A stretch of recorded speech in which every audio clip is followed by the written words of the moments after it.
अस्सलाम वालेकुम dear students. जी आज जो हमारा टॉपिक है ऑलमोस्ट ये पूरा चैप्टर है, आज इस वीडियो में हम कवर करने की कोशिश करेंगे। ये आपका टॉपिक जो नंबर है 16.5.7 से हम 16.7.7 तक आज हम कवर करेंगे। तो इसमें जो सबसे पहले जो टॉपिक है हमारा वो है कंजुगेशन। अब इसमें तीन तरह की आप डायग्राम्स देख रहे हैं, एक कंजुगेटेड है, एक आइसोलेटेड है और एक दूसरी है थर्ड टाइप है कैम्यूलेटेड।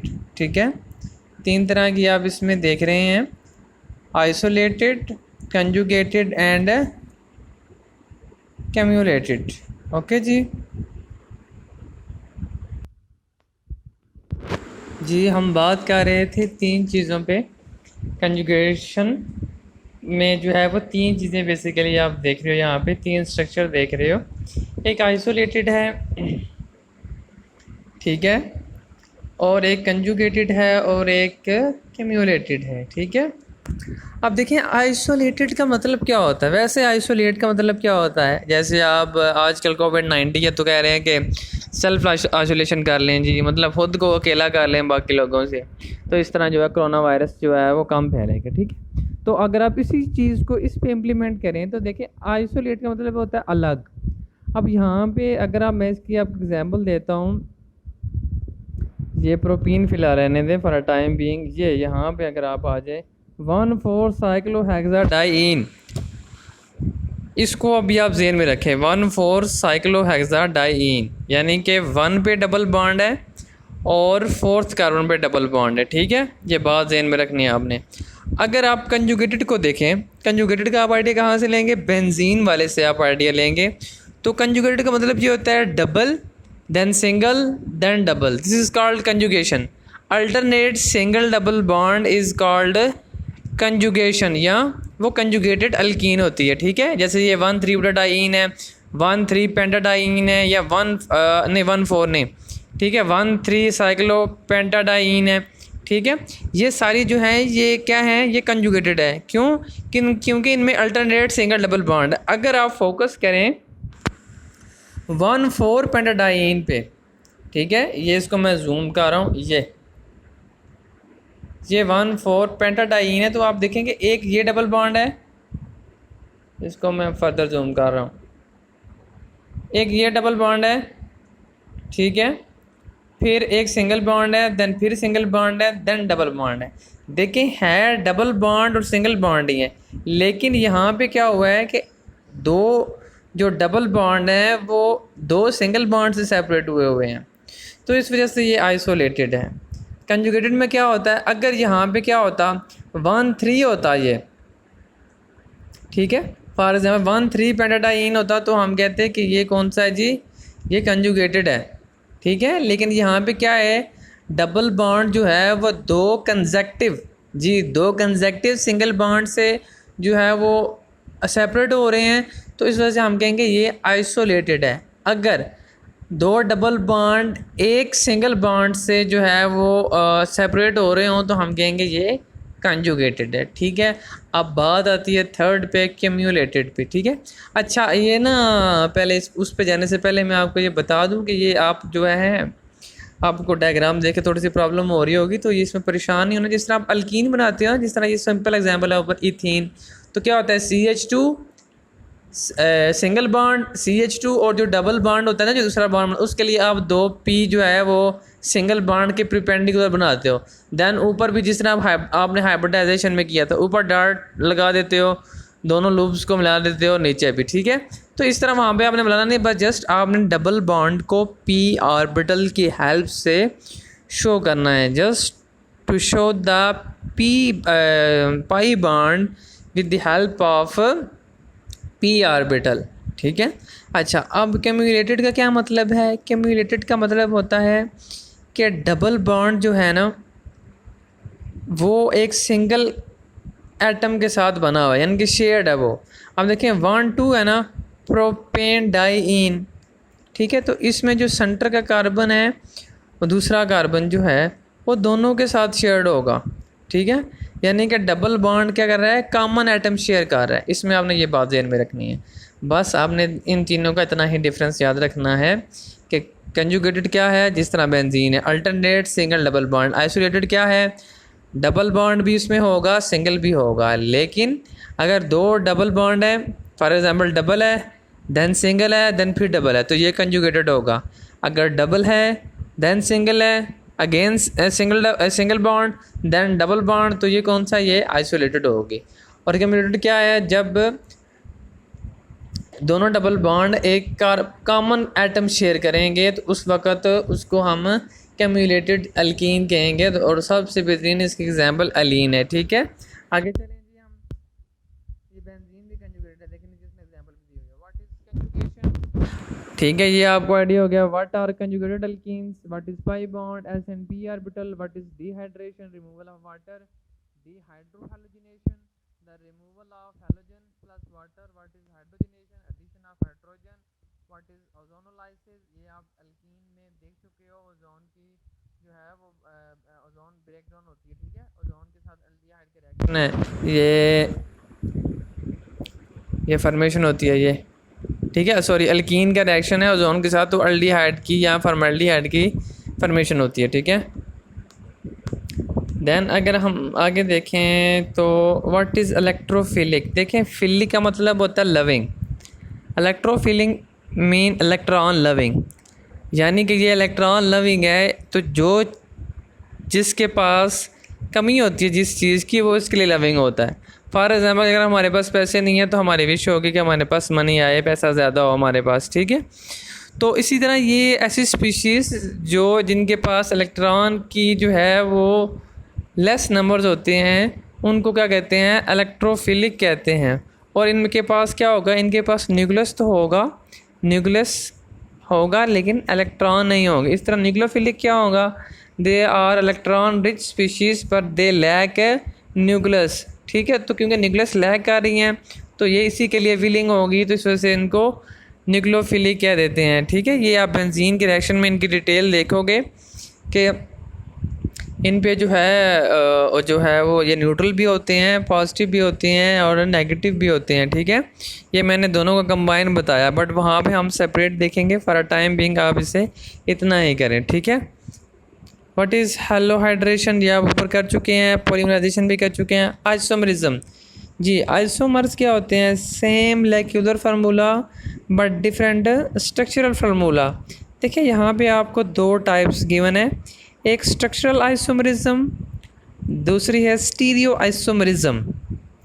First one is structural isomerism and the second one is stereo isomerism. Stereo mean related to space. ठीक है, स्टीरियो क्या मतलब है, स्टीरियो का वर्ड जहाँ पे भी आ जाएगा वो स्पेस को शो करेगा। ठीक है, स्पेस क्या है, जैसे हम देखें ना 3D शो करते हैं XYZ, तो हम वो स्पेस कंसिडर करते हैं कि स्पेस में हम शो कर रहे हैं। तो यहाँ पे भी आप स्पेस शो करेंगे, बट आगे आप जब आप एग्जाम्पल देखोगे तो इंशाल्लाह बात आपको क्लियर हो जाएगी। ठीक है, तो पहले हम ये स्ट्रक्चरल आइसोमरिज्म की जो है वो एग्जांपल्स देख लेते हैं। एग्जांपल्स तो ऐसा आपके गिवन ही नहीं है, बट अगर आप एग्जांपल करना चाहते हैं तो आप फर्स्ट ईयर जो सेकंड ईयर की बुक है गुजरांवाला बोर्ड की या पंजाब टेक्स्ट बुक बोर्ड की जो है उसको आप देख सकते हैं। बट मैं भी आपको बताऊँगा चेन आइसोमरिज्म, जैसे स्ट्रेट चेन है ना, ब्यूटेन है, कोई भी ले ले, 1 ब्यूटेन 2 ब्यूटेन है। ठीक है, वो ब्यूटीन होगा, सॉरी, तो उसमें से कोई भी आप ले लें तो वो आपका चेन आइसोमरिज्म आ जाएगा। पोजीशन आइसोमरिज्म क्या है, देखें यहाँ पे आप फंक्शनल ग्रुप की पोजीशन चेंज करेंगे। ठीक है, फॉर एग्जांपल हमारे पास था CH3 CH2 CH2 Cl, यानी फर्स्ट पोजीशन पे अटैच था, तो हमने उसे सेकंड पोजीशन पे ले आए हैं। ठीक है, तो इसी तरह हम उनकी नेमिंग भी कर लेंगे। अगर नेमिंग ना भी करें तो जस्ट हमने उनकी पोजीशन शो करनी है।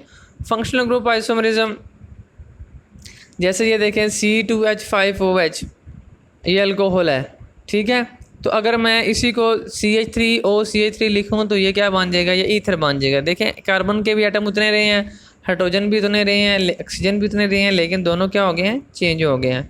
आगे मेटामरिज्म, मेटामरिज्म जो होता है ना, ये अनइक्वल डिस्ट्रीब्यूशन की वजह से आता है। For example CH3 CH2O CH2CH3 था, ठीक है। अब मेटामरिज्म मैंने इसका बनाना है CH3 CH2 CH2O CH3, यानी पहले क्या था, दोनों साइडों पे इथाइल इथाइल थे, ठीक है, ऑक्सीजन के दोनों साइडों पे, ठीक है। अब मैंने क्या किया, ऑक्सीजन की दोनों साइडों पे क्या कर दिया, एक साइड पे प्रोपाइल कर दिया है, ठीक है, CH3 CH2 CH2, और एक साइड पे फिर मिथाइल कर दूंगा OCH3। तो ये मेटामरिज्म गई। टेटामरिज्म जो बायोलॉजी के स्टूडेंट हैं वो या वैसे भी जो केमिस्ट्री के स्टूडेंट्स हैं इनको भी पता है, जब आप प्रोटीन को देखते हो तो प्रोटीन किन से मिलके बनी होती है, अमाइनो एसिड से, ठीक है। तो अमाइनो एसिड्स में दो ग्रुप होते हैं, एक एसिडिक होता है और एक बेसिक ग्रुप होता है, कार्बोक्सिलिक ग्रुप होता है, दूसरा अमाइनो ग्रुप होता है NH2, ठीक है।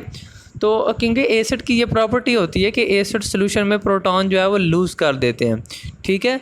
तो जब वो प्रोटॉन लूज़ कर रहे हैं तो वो देखिए बेस भी वहीं पे प्रेजेंट है, NH2 जो है वो बेस है, ठीक है। तो वो वहाँ से क्या करेगा, उस प्रोटॉन को एक्सेप्ट कर लेगा।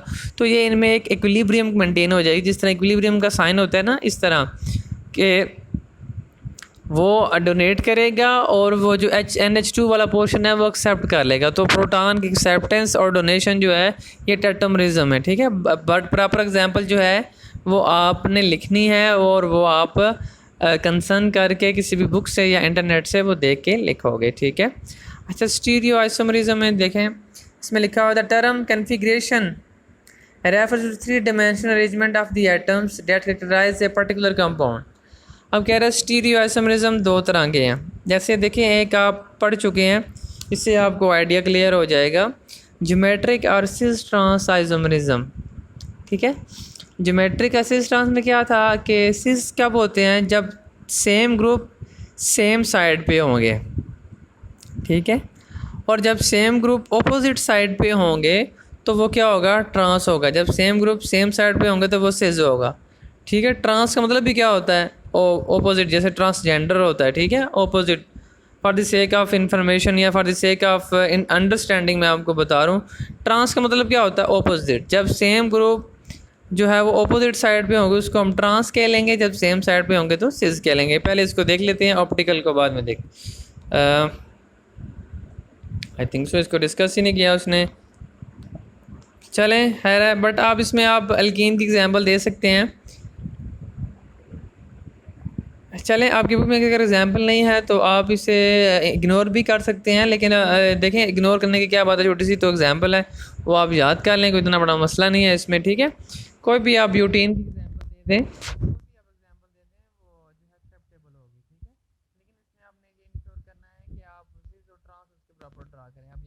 ड्रा तो नहीं बता सकता, जितने भी एग्जांपल भी क्यों नहीं की, चलें खैर नहीं हो। हम ये देखते हैं जी ऑप्टिकल आइसोमरिज्म। जी यहाँ पे ऑप्टिकल की बात आ रही है, तो ऑप्टिकल का मतलब होता है, अगर सिंपली हम देखें तो लाइट, तो लाइट की वजह से, यानी कि जो रोशनी है इसकी वजह से जो आइसोमरिज्म जनरेट होंगे उनको क्या कहेंगे हम, ऑप्टिकल आइसोमरिज्म, ठीक है, या ऑप्टिकल आइसोमर कहेंगे, ठीक है। अच्छा, इसको समझने के लिए ना प्लेन ऑफ सिमेट्री समझना बहुत इंपॉर्टेंट चीज़ है। देखिए, plane of symmetry, plane of symmetry वो प्लेन है कि जहाँ से अगर आप कट करें किसी भी चीज़ को तो वो दो इक्वल एंड आइडेंटिकल, जी ये बात ध्यान में रखें, इक्वल एंड आइडेंटिकल हाफ में चेंज होगी। जैसे ये सामने उसने ह्यूमन शो किया हुआ है, तो ह्यूमन बीइंग को अगर आप सेंटर से कट करें तो वो दो इक्वल हाफ में चेंज हो जाता है, लेकिन वो आइडेंटिकल नहीं होते, क्योंकि जो हमारे किडनीज़ हैं या हमारे ईयर्स हैं ये थोड़े अप एंड डाउन होते हैं। ये जो बॉयज़ कलमे बनवाते हैं उनको पता होगा कि वो इस तरह की एडजस्टमेंट करते हैं कि दोनों बराबर हों, एक थोड़ी छोटी रखते हैं दूसरे को थोड़ी बड़ी रखते हैं, क्योंकि वो हमारी बॉडी की शेप नेचुरली ऐसे है कि हमारी किडनी में भी ऐसा है। मुझे एग्जैक्टली याद नहीं है कि कौन सा किडनी जो है वो अप एंड डाउन है, but I think so right side वाला नीचे है और लेफ़्ट वाला ऊपर है। बट एनी हो, बात बताने का मकसद ये था कि अगर हम किसी चीज़ को सेंटर से कट करते हैं और वो दो इक्वल और आइडेंटिकल में हाफ में चेंज होता है तो उसको क्या कहेंगे कि इसमें सेंटर ऑफ सिमेट्री है, और जिस प्लेन से हम कट करते हैं वो प्लेन ऑफ सिमेट्री होता है, और हम कहेंगे ये बॉडी क्या है, ये बॉडी सिमेट्रिक है, ठीक है। जैसे अगर आपका हाथ है ना, the mirror image relation of left hand, notice that the right hand in the mirror image of the left hand. देखें, अगर आप अपना दायां हाथ देखते हैं तो वो आपको उल्टा नज़र आता है, ठीक है, बायां नज़र आता है। तो इस तरह आप क्या है, आप मिरर इमेज देखते हैं। खैर इसको बाद में आप देखते हैं मिरर, पहले आप कायरल को समझ लें। ये लफ्ज़ है कायरल, देखिए इसने लिखा भी हुआ है chiral, as pronounced as a chiral. अच्छा, यहाँ पे ना आपकी बुक में एक वर्ड यूज़ हुआ है कायरल सेंटर। अब कायरल सेंटर की वजह से ही ऑप्टिकल आइसोमरिज्म अराइज होता है। अगर कायरल सेंटर नहीं होगा तो ऑप्टिकल आइसोमरिज्म नहीं होगी। अब ऑप्टिकल आइसोमरिज्म क्या है? जब लाइट पड़ती है कायरल सेंटर पे, कायरल सेंटर को हम बाद में देखते हैं। जब लाइट पड़ती है कायरल सेंटर पे तो कायरल सेंटर क्या करता है, रोटेट करता है, ठीक है, लाइट को क्या कर देता है, मूव कर देता है। जिस तरह आपने, ये जो बायो के स्टूडेंट्स हैं इनको ज़्यादा इस बारे में पता होगा कि ये जो इन्होंने ग्लूकोज के 2 आइसोमर पढ़े थे, एक आप कहते थे कि एल आइसोमर है, दूसरा डी आइसोमर है, एक डेक्स्ट्रो रोटेटरी है और एक लीवर रोटेटरी है, ठीक है। जो एक को आप यहाँ, फिर आप एक को प्लस ग्लूकोज कहते थे, दूसरे को माइनस ग्लूकोज कहते थे। प्लस ग्लूकोज वाला क्या करेगा जी, उसमें कायरल कार्बन होगा, वो लाइट को, प्लस वाला है ना, वो राइट साइड पे बेंड कर देगा। फॉर एग्जांपल अगर स्ट्रेट जा रही है तो वो राइट साइड पे लाइट को बेंड कर देगा, और जो नेगेटिव वाला है वो क्या करेगा, वो लेफ़्ट साइड पे कर देगा, ठीक है। तो हम इसी तरह आइडेंटिफाई कर लेते हैं कि एक चीज़ के कितने आइसोमर हैं। देखिए, एक ने लेफ़्ट साइड पे राइट को रोटेट किया, एक ने राइट साइड पे किया, तो हमें पता चल जाता है कि ग्लूकोज के 2 आइसोमर हैं। इसमें एक डेक्स्ट्रो रोटेटरी है जिसे हम डी लिखते हैं, डी ग्लूकोज, ठीक है, दूसरा लीवर रोटेटरी जिसे हम कैपिटल एल ग्लूकोज लिखते हैं, ठीक है। अब एक और इसमें सिचुएशन आती है कि अगर ये दोनों ही सॉल्यूशन में प्रेजेंट हों, ठीक है, तो क्या होगा, लाइट जो है वो ना तो लेफ़्ट साइड की तरफ रोटेट होगी, ना ही राइट साइड की तरफ रोटेट होगी। अब ऐसा क्यों होगा? क्योंकि अगर 100% है टोटल तो उसमें 50% एल आइसोमर है, ठीक है, जो लेफ़्ट साइड पे कर रहा है, और 50% डी आइसोमर है जो राइट साइड पे रोटेट कर रहा है लाइट को, ठीक है। तो दोनों एक दूसरे के इफेक्ट को क्या कर देंगे, कैंसिल कर देंगे, ठीक है। तो ऐसा सॉल्यूशन जो कोई भी लाइट की रिफ्लेक्शन शो, मतलब रिफ्लेक्शन शो नहीं करेगा, ना लेफ़्ट साइड पे ना राइट साइड पे, क्योंकि उसमें दोनों isomer L and D isomer की जो कंसंट्रेशन है वो इक्वल होगी। तो ऐसे आइसोमर को आप रेसिमिक मिक्सचर कहते हो। क्या कहते हैं जी? रेसिमिक मिक्सचर कहते हैं। और इसको लिखने का ये तरीका है प्लस माइनस ग्लूकोज। देखिए, मैंने ग्लूकोज की एग्जांपल लेके आपको ये समझाने की कोशिश की है। अब हम देखते हैं जी कायरल सेंटर क्या है, ठीक है। देखिए जी, कायरल कार्बन जो होता है ना वो एसिमेट्रिक होता है, या जहाँ पे ये आपकी बुक में लिखा हुआ है इज़ कॉल्ड ए डिसमेट्रिक। डिसमेट्रिक या एसिमेट्रिक बात एक ही है, मतलब उसमें सिमेट्री नहीं होगी जी। कायरल कार्बन में या कायरल सेंटर में आपका सिर्फ यहाँ पे कार्बन, इस वजह से मैं कायरल कार्बन की बात यूज़ कर रहा हूँ, कार्बन के अलावा भी हो सकते हैं एटम कुछ। तो यहाँ पे क्या होगा, जो आपका कायरल सेंटर है वो डिसमेट्रिक होगा या एसिमेट्रिक होगा, यानी कि उसमें सिमेट्री नहीं होगी। अब आपको कैसे पता चलेगा कि एक कार्बन है वो कायरल है या ए कायरल है? आपने कार्बन को देखना है, कार्बन के चारों बॉन्ड देखने हैं। अगर चारों बॉन्ड 4 डिफरेंट ग्रुप से अटैच हैं, फॉर एग्ज़ाम्पल एक कार्बन है, उसके एक बॉन्ड पे के साथ मिथाइल ग्रुप है, दूसरे के साथ इथाइल है, तीसरे के साथ प्रोपाइल है, ठीक है, चौथे के साथ ब्यूटाइल है, ठीक है, या हाइड्रोजन है, मतलब चारों डिफरेंट हैं अगर, तो ऐसा कार्बन क्या होगा, एसिमेट्रिक कार्बन होगा। और ऐसा कार्बन, ऐसे कार्बन को हम क्या कहेंगे जी, कायरल कार्बन कहेंगे, ठीक है। क्या कहेंगे? Chiral carbon. ये देखें जी, देखें एक तरफ पे क्या है, मिथाइल ग्रुप है, एक साइड पे इथाइल है, एक साइड पे प्रोपाइल है, एक साइड पे ब्रोमाइड है, ठीक है, ब्रोमीन लगा हुआ है साथ, ठीक है। तो ये क्या है, ये एसिमेट्रिक सेंटर है। हमें कैसे पता चला, क्योंकि हमें पता है कि अगर 4 डिफरेंट ग्रुप अटैच होंगे, if 4 different groups are attach to the carbon then they are not identical. जब वो आइडेंटिकल नहीं रहेंगे तो क्या होगा, वो एसिमेट्रिक हो जाएंगे, क्योंकि हमने सिमेट्रिक का कहा था कि सिमेट्रिक किस वक्त होती है, जब चीज़ें इक्वल आइडेंटिकल हों। तो जब वो चारों डिफरेंट हो जाएंगे तो वो आइडेंटिकल नहीं रहेंगे। जब वो आइडेंटिकल नहीं रहेंगे तो वो एसिमेट्रिक या डिससिमेट्रिक हो जाएंगे। अगर वो एसिमेट्रिक या डिससिमेट्रिक होते हैं तो ऐसे कार्बन्स को हम कायरल कार्बन कहेंगे, और कायरल कार्बन ही रिस्पॉन्सिबल होता है फॉर ऑप्टिकल एक्टिविटी। अगर किसी चीज़ में कायरल कार्बन नहीं होगा तो वो ऑप्टिकली इनएक्टिव होगी, ठीक है। तो ऑप्टिकल एक्टिविटी होने के लिए सबसे पहली कंडीशन क्या ज़रूरी है, कायरल कार्बन होना। कायरल कार्बन से भी ये कहना बेहतर है कि कायरल सेंटर होना या एसिमेट्रिक या डिससिमेट्रिक सेंटर होना, ठीक है।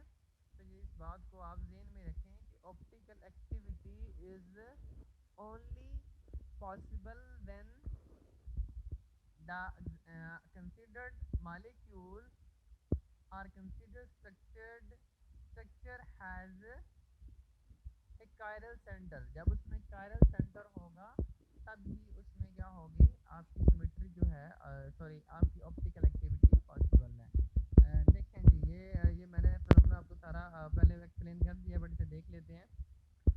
Light from ordinary electrical lamp is composed of waves vibrating. जी, एक और बात, ऑप्टिकल एक्टिविटी के लिए हमने पहली शर्त जो मैंने आपको बताई है वो क्या ज़रूरी है कि वो जो हमारा सेंटर है वो एसिमेट्रिक होना चाहिए। दूसरी उसके लिए क्या ज़रूरी है, उसमें निकोल प्रिज्म होना चाहिए, ठीक है। यानी निकोल प्रिज्म ऑप्टिकल एक्टिविटी के लिए लाजमी है, ठीक है। जो लाइट हम यूज़ करते हैं वो देखें, इसमें नीचे डायग्राम में भी शो किया, उसकी जो डायरेक्शन होती है वो हर तरफ होती है। निकोल प्रिज्म से करने के बाद उसको क्या कर देता है, वो सिंगल डायरेक्शन में कर देता है। तो ऐसी लाइट को हम क्या कहते हैं, प्लेन पोलराइज्ड लाइट, ठीक है, या सिंपली पोलराइज्ड लाइट। तो हमारी कंडीशन क्या हो गई ऑप्टिकल एक्टिविटी के लिए कि हमारे पास ऑप्टिकल एक्टिव सेंटर होना चाहिए और लाइट जो है वो पोलराइज्ड लाइट होनी चाहिए या प्लेन पोलराइज्ड लाइट होनी चाहिए। अब आपसे क्वेश्चन आ सकता है कि हाउ कैन यू प्रिपेयर और adjust a ordinary light into plane polarized light. आप किस तरह जो एक आम लाइट है उसको आप प्लेन पोलराइज्ड लाइट में कन्वर्ट करेंगे। तो हम कहेंगे simple by using Nicol prism, जो कि कैल्शियम का बना होता है, कैल्शियम कार्बोनेट का, ठीक है, जिससे लाइट गुजरने के बाद सिर्फ एक प्लेन में रह जाती है, ठीक है। लाइट क्या है, इलेक्ट्रोमैग्नेटिक रेडिएशन है ना, तो ये परपेंडिकुलरली ट्रैवल करती हैं। अगर एक फॉर एग्जांपल अगर इलेक्ट्रिकल कंपोनेंट जो है वो वर्टिकल है तो मैग्नेटिक वो हॉरिजॉन्टल होगा, ठीक है। तो देखें जब सैम्पल सोल्यूशन से गुजरी है तो इसने 2 लाइनें लगाई हुई हैं, ठीक है। तो ये एंगल उसने शो किया हुआ है, बताने का मकसद ये है कि लाइट क्या करेगी, रोटेट करेगी। देखें ये आपको मैंने पहले भी बताया, the compound which rotates the plane of polarised light that clockwise it is said to be dextrorotatory, यानी कि वो पॉजिटिव की तरफ मूव करेगा, राइट साइड की तरफ मूव करेगा। It is indicated by sign plus. The compound rotates the plane of polarised light with the left anticlockwise it is said to be levorotatory, it is indicated by minus. देखें dextrorotatory क्या है, जो ऐसा isomer जो light को left side पे rotate करेगा, right side पे रोटेट करेगा या क्लॉकवाइज रोटेट करेगा, या जिसको हम प्लस साइन से रिप्रेजेंट करेंगे, ठीक है। ये 3 पॉइंट हो गए। इसी तरह लीवर रोटेटरी के भी 3 पॉइंट हैं, ये हम देख चुके हैं। अब इसकी एग्जांपल आ गई है लैक्टिक एसिड की, ठीक है। तो लैक्टिक एसिड में अगर आप देखें यहाँ पे एक बहुत इंपॉर्टेंट बात है एनेंशोमर्स, ये समझना आपके लिए बहुत ही ज़रूरी है। On the mirror image of, चलिए इसे शुरू से पढ़ते हैं। Lactic acid is an example of compound which show optical isomerism it contain one asymmetric carbon atom, 2 3 dimensional structure are possible, यानी कि 2 स्ट्रक्चर इसके पॉसिबल हैं। These structures are not identical because they cannot superimpose on each other। जी ये line आपने गौर से सुननी है, मैं दोबारा पढ़ रहा हूँ। These structures are not identical because they cannot be superimposed on each other on the mirror image of other such non-superimposable mirror image form a optical isomers and called enantiomers। अब enantiomer क्या हुआ है ये देखें, अभी ये मैं आपको बताता हूँ।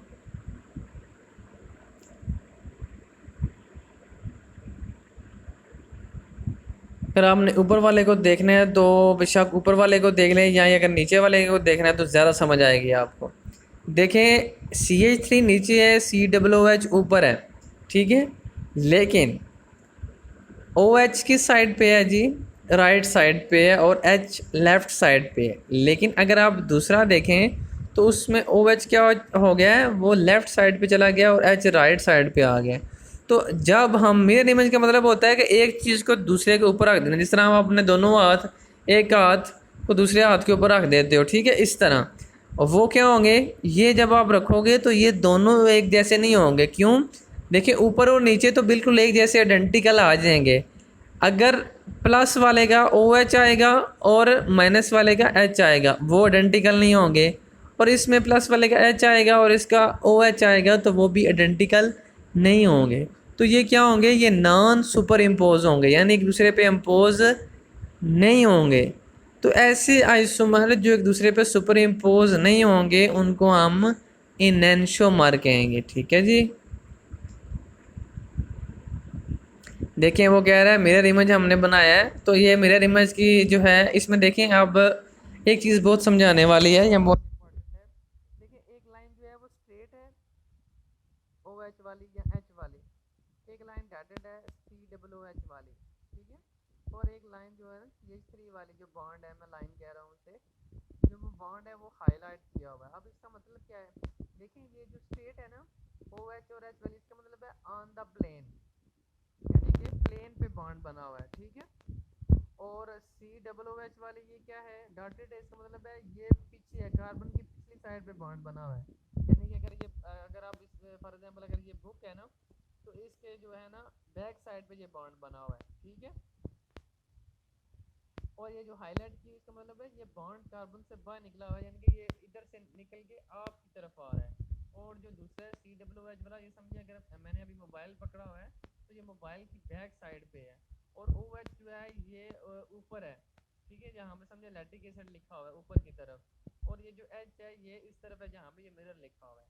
मतलब बताने का ये है कि H और OH ऑन द प्लेन है, COOH ऑन द बैक है, और C3H जो बोर्ड लाइन है जो वो उन्होंने हाईलाइट किया हुआ है वो क्या है, आउट ऑफ द प्लेन, ठीक है, inward, outward and on the plane, ये 3 कैटेगरी हैं इसमें, ठीक है। ठीक होगी बात जी। ऑप्टिकल आइसोमरिज्म ऑफ टैटेरिक एसिड, ये बहुत ही इंपॉर्टेंट है, ये बहुत इंपॉर्टेंट है। नंबर ऑफ टाइम्स जो है ये पूछा जा चुका है, ठीक है। अब देखें इसमें एसिड है, देखें पहला जो है पॉजिटिव है, नेगेटिव है। आप दोनों देखें, दोनों में क्या फ़र्क है, फर्स्ट और सेकंड कार्बन पे इसमें 2 हैं वो सेंटर ऑप्टिकल, ठीक है। एक CB पहला भी दूसरा भी दोनों हैं ऑप्टिकली एक्टिव है।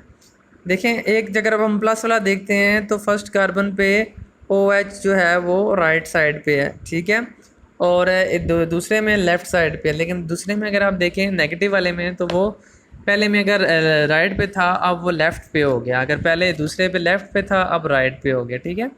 अब मीज़ो क्या होता है, मीज़ो वो होता है जो वैसे मैंने आपको पहले भी बताया, जब दोनों की कंसंट्रेशन क्या होगी, इक्वल होगी, तो पॉजिटिव वाला अगर 50% है और नेगेटिव वाला भी 50% है, दोनों एक दूसरे को कैंसिल आउट कर देंगे और लाइट की रोटेशन नहीं होगी, ठीक है। ये मीज़ो हो गया, सॉरी ये रेसिमिक हो गया, मीज़ो नहीं है, सॉरी ये रेसिमिक मिक्सचर हो गया। अब मीज़ो क्या होता है कि देखें आप अगर आप इसको सेंटर से कट करते हैं, ठीक है, सेंटर से अगर आप इसे कट कर रहे हैं तो इसके दो जो बनते हैं वो इक्वल हाफ, इक्वल और आइडेंटिकल हाफ बनते हैं, ठीक है, बिल्कुल एक जैसे बनेंगे, ठीक है। तो ऐसे जो ऐसे आइसोमर्स होंगे उसको हमने मीज़ो का नाम दे दिया। अब हम उसको सेंटर से कट आउट करेंगे। रेसिमिक क्या होगा? रेसिमिक वो होगा जिसमें दोनों इक्वल कंसंट्रेशन होगी और कोई लाइट की रोटेशन नहीं होगी। ये लिखा भी हुआ है इधर, ठीक है। आगे चलें जी। अब आ रहा है ज्योमेट्रिक आइसोमर। देखें ये उसने ना बड़ी अच्छी एग्जांपल दी हुई है ये रोटेशन वाली। देखिए सिंगल बॉन्ड है ना, जैसे ये देखें, ये अगर पहले जो डायग्राम है ये वाले, इसको मैं जूम कर रहा हूँ, इसमें फ्री रोटेशन बता रहा है इज पॉसिबल। देखिए सिंगल बॉन्ड है ना, अगर कार्बन कार्बन में सिंगल बॉन्ड बना हुआ है, ठीक है, तो क्या है कि आप उनको पकड़ के रोटेट कर सकते हैं, ठीक है। लेकिन अगर उन दोनों में डबल बॉन्ड आ गया, ठीक है, तो अब क्या है, आप देखें इस तरह ये जो आपने क्लिप बोर्ड आपको दिखाए हुए हैं या जो भी है ये चीज़, ठीक है, इसमें ये है कि वो दोनों जो है डबल बॉन्ड बन गया, अब दोनों फ्रीली रोटेट नहीं कर सकती। अगर दोनों फ्रीली रोटेट नहीं कर सकते तो हम क्यों कह रहे हैं कि वो जो है वो सिस और ट्रांस आइसोमर जो हैं वो पॉसिबल हैं। अब ये आप एग्जांपल देखते हैं इसकी। ये देखें सिस में देखें दोनों मिथाइल एक साइड पे हैं, जबकि ट्रांस पे देखें दोनों मिथाइल क्या हो गए, ऑपोजिट हो गए। ये मैंने आपको स्टार्ट में बताया था कि ब्यूटीन की एग्जांपल कर लें आप।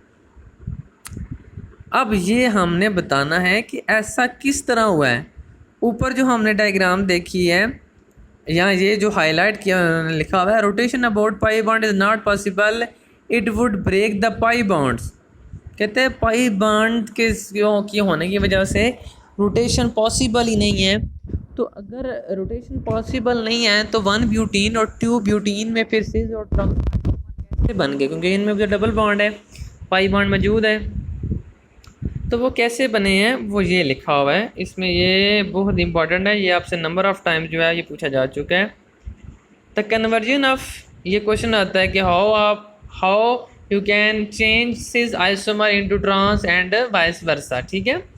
The conversion of cis isomer into trans isomer is possible only if either isomer is heated to a high temperature or absorb light।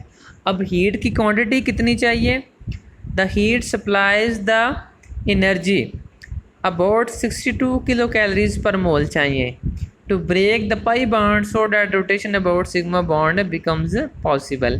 यानी कि पाई बॉन्ड हमने तोड़ना है, ब्रेक करना है। जैसे ये ऊपर 16.14 में देखें टूटा हुआ पाई बॉन्ड, उसको ब्रेक करना है। उसको ब्रेक करने के लिए हमें क्या चाहिए? हमें एनर्जी चाहिए। कितनी एनर्जी चाहिए? 62 किलो कैलोरीज पर मोल। तब वो बॉन्ड टूटेगा, उसके बाद आपके जो हैं आइसोमर वो पॉसिबल होंगे, ठीक है। तो ज्योमेट्रिक आइसोमर में सिर्फ एक एग्जांपल है, तो वो ये आपने करनी है और ये बहुत ही इंपॉर्टेंट क्वेश्चन है ऑप्टिकल आइसोमरिज्म से, और इसमें से क्वेश्चन आता है लाजमी आपका। अच्छा ये तो आप कर लेंगे। ये जो है ना geometric isomer in a cyclic compound, इसमें आपने देखना है कि आपको कैसे पता चलेगा कि ये सिस है या ट्रांस है, ठीक है। तो अगर आप देखें तो मैंने आपको पहले बताया था कि स्ट्रेट लाइन का क्या मतलब है। स्ट्रेट लाइन का मतलब ये है कि प्लेन जो है वो जो बॉन्ड है वो ऑन द प्लेन है। तो देखें, और डॉट का क्या मतलब है? इनवर्ड है, ठीक है। अब देखें दोनों मिथाइल के जो लाइंस हैं सीज वाले में वो स्ट्रेट लाइन है, यानी कि दोनों क्या हैं? दोनों सेम वे में हैं, यानी कि ऑन द प्लेन है। और दोनों हाइड्रोजन के क्या हैं? दोनों डॉटेड हैं, यानी कि दोनों इनवर्ट बने हुए हैं। तो सीज वाली कंडीशन पूरी होगी कि दोनों, क्योंकि अगर हम कहते हैं सेम साइड पे है ना, तो वो सेम प्लेन पे अब आ गए हैं। इस ऊपर वाले सामने प्लेन पे हैं, ऑन द प्लेन पे हैं, वो दोनों बैक ऑफ द प्लेन पे हैं। लेकिन ट्रांस में क्या है? देखें एक मिथाइल ऑन द प्लेन है, दूसरा बैक ऑफ द प्लेन हो गया। इनवर्ड हम यूज़ करेंगे, बैक ऑफ द प्लेन नहीं यूज़ करेंगे, इनवर्ड हो गया। तो इस वजह से वो ट्रांस हो गया है जी। ये स्ट्रक्चरल की भी एग्जांपल आ गई हैं, मैंने वैसे आपको बता तो दी हैं, बट ये देख लें। Chain isomerism n butane, isobutane, ये मैंने आपको पहले बता दिया था। पोजीशन की जैसे मैंने आपको बताया था CH3CH2 Cl, बट यहाँ पे क्या है? यहाँ पे Br आ गया, तो 1 ब्रोमोब्यूटेन एंड 2 ब्रोमोब्यूटेन। देखिए वहाँ पे 1 पे था, यहाँ पे 2 पे आ गया, तो इसकी पोजीशन चेंज हुई है। तो पोजीशन चेंज होने की वजह से हम क्या कहेंगे? इसे ये पोजिशनल आइसोमर है, ठीक है। फंक्शनल ग्रुप ये मैंने आपको एग्जांपल दी थी, बिल्कुल नहीं ये नहीं मैंने दी थी आपको, मैंने आपको दी थी इथाइल अल्कोहल और ईथर की, ठीक है, बट आप ये भी लिख सकते हो, ठीक है। मेटामरिज्म ये होता है unequal distribution on the either side of the carbon atom. तो मैंने आपको बताया था, यही मैंने आपको एग्जांपल दी थी, CH3C, ये तो उन्होंने वो पेंटोन कर दिया ना, आप ईथर की भी एग्जांपल ले सकते हैं, ठीक है।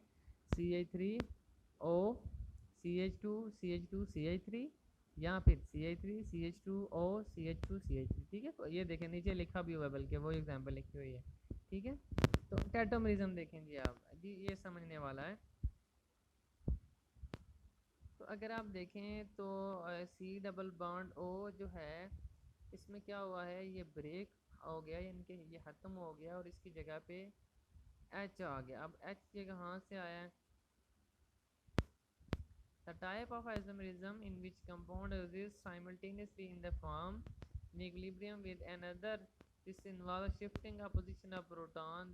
This type of hydrogen atom is known as mobile hydrogen. Mobile hydrogen क्या यहाँ दोनों के पास जा रहा है, कार्बन के पास भी और हाइड्रोजन के पास भी आ रहा है, ठीक है। सॉरी, कार्बन दूसरे कार्बोनाइल कार्बन के पास भी और दूसरे कार्बन के पास।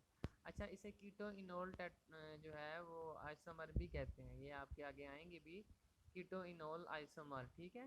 कीटो इनोल आइसोमर का क्या मतलब है कि एक कीटो फॉर्म है और एक इनोल फॉर्म है, ठीक है। कीटो कौन सी फॉर्म है, कीटोन वाली, और इनोल कौन सी फॉर्म है, ये फिनोल की तरह की फॉर्म है, ठीक है। फिनोल पे पता है आपको OH ग्रुप होता है। तो ये आपने कोई क्विज जो है ये आपने खुद करना है। Which of the following compound show geometrical isomerism, ये तो आप स्ट्रक्चर बनाएंगे तभी आपको पता चलेगा, बाकी सारी मैंने ऊपर बता दी हैं। Structural isomerism, stereo isomerism, geometric, optical, chiral, asymmetric. आगे what is optical activity, right note on optical isomerism बता दिया है जी। An acid formula of seat जी, ये स्ट्रक्चर आपने करने हैं, ये इसके तकरीबन आई थिंक सो 5 से 7 स्ट्रक्चर बनती हैं, ये ज़्यादा बन सकते हैं इसके। How does cis isomer convert into trans isomer, ये 62 किलोकैलोरीज पर मोल एनर्जी प्रोवाइड करनी है आपने। Trans isomer is more stable जी, बिल्कुल, ये बहुत ही इम्पोर्टेंट क्वेश्चन है आपका। तो जो ट्रांस आइसोमर है वो बहुत ही ज़्यादा स्टेबल होता है। इसकी वजह क्या है, वापस चलते हैं फिर इस चीज़ को समझने के लिए।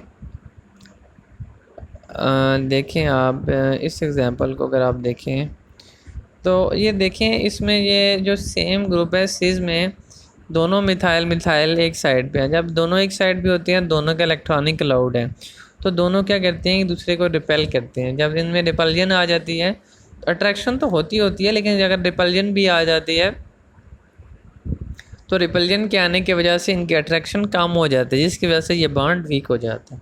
जबकि ट्रांस में ये देखें एक दूसरे के आमने सामने आ जाते हैं, ठीक है, मतलब एक दूसरे से दूर हो जाते हैं, ठीक है। जब दूर होते हैं तो इनमें रिपल्जन कम हो जाती है, क्योंकि इलेक्ट्रॉनिक लोड आपस में इंटरेक्ट नहीं करता, तो रिपल्जन कम होने की वजह से ये स्टेबल हो जाते हैं, ठीक है।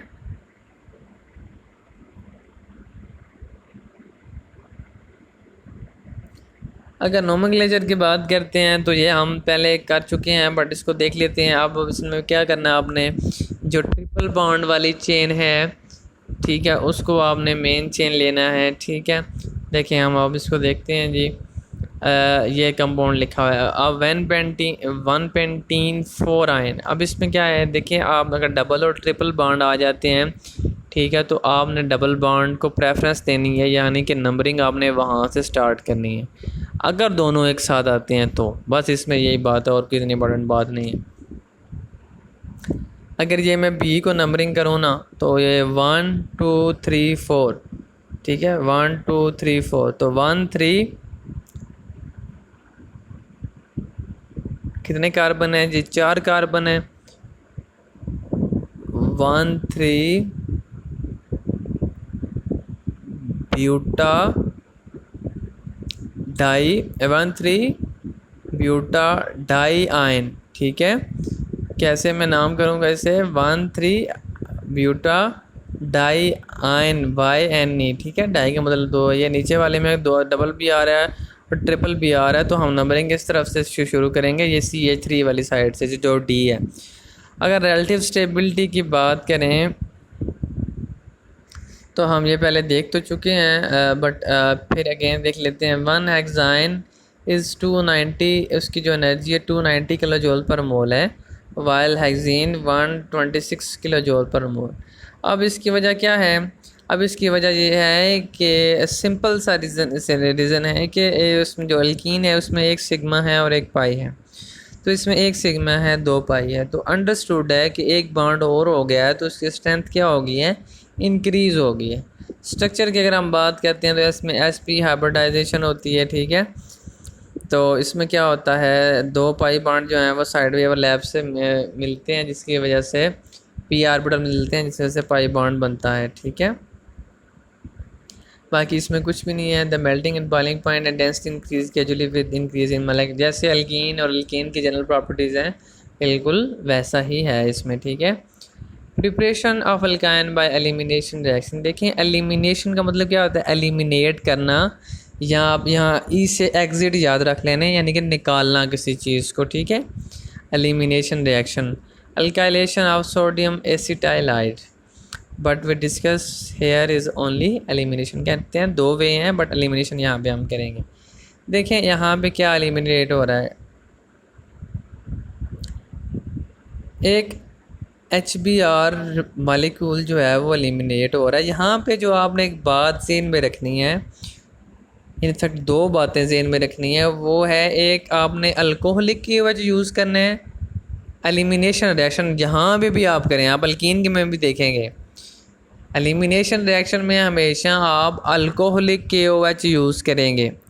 और एक दूसरी बात जो यहाँ पे आपने लाजमी फोकस करनी है कि ये नहीं है कि वेसिनल जो डाई हैलाइड्स हैं इससे डायरेक्ट 2 HBr रिमूव हों और डायरेक्ट अल्काइन बन जाए, नहीं, ऐसा नहीं होगा, लेकिन स्टेप बाय स्टेप होगा। जैसे अगर ये अल्कीन है ना CH2 तो इससे अल्कीन पहले बनेगी, यानी कि पहले एक HBr रिमूव होगा, देन सेकंड HBr रिमूव होगा। ये नहीं हो सकता कि दोनों साइमल्टेनियसली रिमूव हों, ठीक है। ये नीचे भी ये एग्जांपल्स हैं, इनमें क्वेश्चंस जो है आपने याद करनी है, बाकी इसमें कोई समझाने वाली बात नहीं है, बस यही बात थी जो आपको मैंने बता दी है, ठीक है। In the presence of strong base such as KOH at high temperature, the triple bond at terminal carbon atom migrates to give more di-substituted alkyne, यानी कि हम डाई सब्सिट्यूटेड अल्काइन बना सकते हैं, यानी इसके साथ सब्सिट्यूटेंट अटैच कर सकते हैं। Alcoholic useful when rearrangement is not possible, ठीक है। कहते हैं कि उस वक्त ये यूज़फुल है जब रीअरेंजमेंट पॉसिबल ना हो। अब रीअरेंजमेंट क्या होता है वो आप देखते हो कार्बोकैटायन में, ठीक है। फॉर एग्जांपल अगर आपके पास सेकेंडरी कार्बोकैटायन बने ना, तो आपके पास है रीअरेंजमेंट करके अगर वो टर्शरी में कन्वर्ट हो जाता है, यहाँ का प्राइमरी बना है तो वो रीअरेंजमेंट करके सेकेंडरी में कन्वर्ट हो जाता है, तो हम उसे प्राइमरी है तो सेकेंडरी में अगर हो सकता है तो हमें सेकेंडरी में कर लेते हैं, और अगर सेकेंडरी है तो वो टर्शरी में हो सकता है तो हम उसे टर्शरी में कर लेते हैं, क्योंकि जितना ज़्यादा बड़ा कार्बोकैटायन होगा, मतलब अगर सेकंड डिग्री है तो वो फर्स्ट से ज़्यादा अच्छा स्टेबल होगा, अगर थर्ड है तो वो सेकंड से ज़्यादा स्टेबल होगा, तो वो आगे रिएक्शन की जो रिएक्टिविटी है उस पर भी मैटर करता है, तो इस वजह से हम उसको स्टेबल कर लेते हैं। बट यहाँ पे हम जस्ट चीज़ों को निकालते जाएंगे, किक आउट करते जाएंगे। अच्छा, यहाँ पे एक जो आपको एक और बात जो वेरी इंटरेस्टिंग है, समझे हेलाइड की टाइप है, मैं तो इसे हेलाइड की टाइप ही कहता हूँ, कि एक वेसिनल डाईहेलाइड है और दूसरी जर्मिनल डाईहेलाइड है, ठीक है। अब वेसिनल डाईहेलाइड और जर्मिनल डाईहेलाइड में क्या फ़र्क है, देखें जो जर्मिनल है ये जिमिनल लिखा हुआ है, आर भी आता है इसमें क्या है, एक ही कार्बन के साथ, जैसे ये जो बी पोर्शन में इसको देख रहा हूँ, तो इसमें एक ही कार्बन के साथ 2 हाइड्रोजन ग्रुप अटैच है, यानी कि डाईहेलाइड अटैच है, जबकि उसमें 2 अलग अलग कार्बन के साथ adjacent carbon 2 hydrogen atom attach on adjacent carbon है, जबकि यहाँ पे क्या है, a dihalide containing 2 hydrogen atom link with the same carbon atom, जहाँ पे एक कार्बन के साथ 2 हाइड्रोजन है, वहाँ पे डिफरेंट कार्बन के साथ एक हाइड्रोजन है, ठीक है। अगर आप रिएक्टिविटी की बात करें तो अल्काइन जो होती हैं ये स्लाइटली एसिडिक होती हैं। अब क्यों एसिडिक होती हैं, ये बहुत इंपॉर्टेंट है, वेरी वेरी इंपॉर्टेंट है, कंसेप्ट है ये बहुत अच्छा। sp हाइब्रिडाइजेशन होती है अल्काइन में, ये तो आपको पता है। तो ये एक और बात नोट करें, जितना s कैरेक्टर ज़्यादा होगा, जितना s कैरेक्टर आपका जो है वो ज़्यादा होगा जी, जितना s कैरेक्टर जो है वो ज़्यादा होगा, इतना ही इलेक्ट्रोनेगेटिविटी का डिफरेंस ज़्यादा होगा। जितना इलेक्ट्रोनेगेटिविटी का डिफरेंस ज़्यादा होगा उतनी पोलैरिटी ज़्यादा आएगी। तो इसमें क्या है, किसकी क्या इलेक्ट्रोनेगेटिविटी ज़्यादा है, कार्बन की। तो कार्बन क्या करेगा, इलेक्ट्रॉन अपनी तरफ खींच लेगा, तो कार्बन स्लाइटली नेगेटिव हो जाएगा, पार्शियल नेगेटिव, ये जो उसने शो किया हुआ है। तो ये जो हाइड्रोजन है ये पार्शियल पॉजिटिव हो जाएगा। तो पार्शियल पॉजिटिव होने की वजह से ये जो सोल्यूशन में क्या करेगा जी, इलेक्ट्रॉन डोनेट कर देगा। ठीक है, तो देखें जब इसके रिएक्शन हुए हैं तो दोनों सोडियम जो हैं, दोनों हाइड्रोजन जो हैं वो सोडियम से रिप्लेस हो रहे हैं।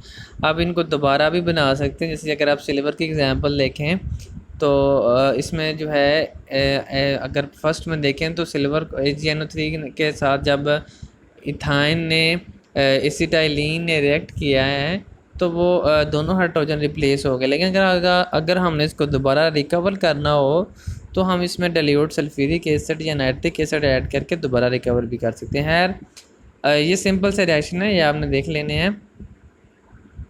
Alkyne undergo addition reactions as same as alkene, high electron density होती है। क्योंकि इनके पास डबल पाई बॉन्ड है तो इलेक्ट्रॉन रिच हैं, लेकिन न्यूक्लियस इनके पास कम है, इसलिए ये न्यूक्लियस लविंग है, ये न्यूट्रल हैं। ठीक है, न्यूक्लियोफाइल न्यूट्रल भी हो सकते हैं। ठीक है, 2 factor influence the relative stability of alkyne compare to alkyne.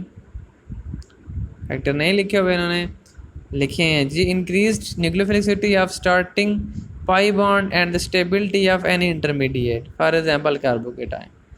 ठीक है, कार्बोकेटाइन मैंने आपको पहले बताया था, tertiary carbocation is more stable than secondary and secondary is more stable than primary. ठीक है, न्यूक्लियोफिलिक कैरेक्टर जितना ज़्यादा होता जाएगा उतनी इनकी रिएक्टिविटी भी ज़्यादा होती जाएगी।